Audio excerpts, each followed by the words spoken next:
मिले खातिर हो आज कहे रहू ना कि आई। अच्छा हाँ हाँ हाँ सुबह हमसे बतिया रहा ना। सुना हाँ देखा भौजी जागत ही जल्ला के ना कैसे आई। अरे का बहाना करेलू सुना। कहा गोरी हो मिले ना अबू का रात भर हमके जगैबू का। आप चुपचाप करके सूत जा सुबह मिल जाए।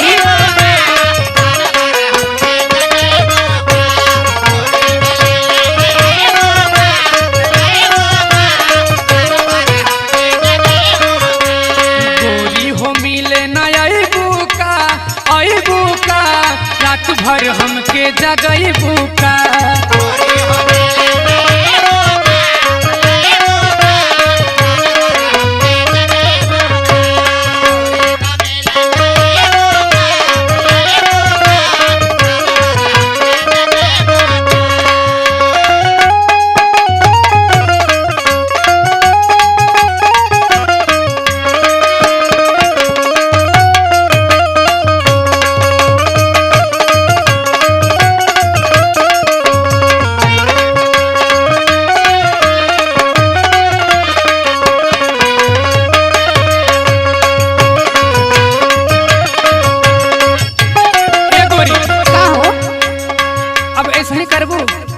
नहीं देखा घरे में अभी भौजी जागत है भैयो जागत है। चुप रहा। कहा कहा हमके बनाई के अपन दीवाना जगता भौजी करेलू बहाना। नहीं हो ऐसा बात ना सही बोलत है ला।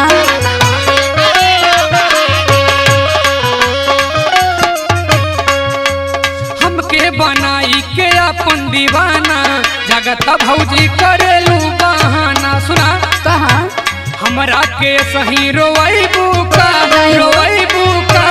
रात भर हमके जगैबू का।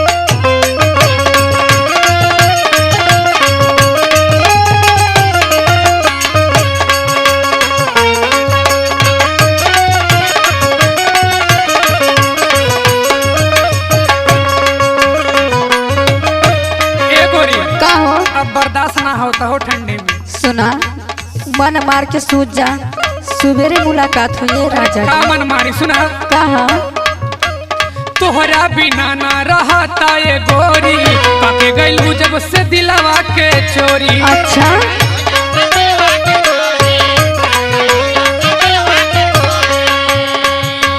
तोहरा बिना ना रहता ये गोरी काके गइलू जब से दिलवा के चोरी। सुना कहा दुर्गलल के सही सतैबू का रात भर हमके जगैबू का।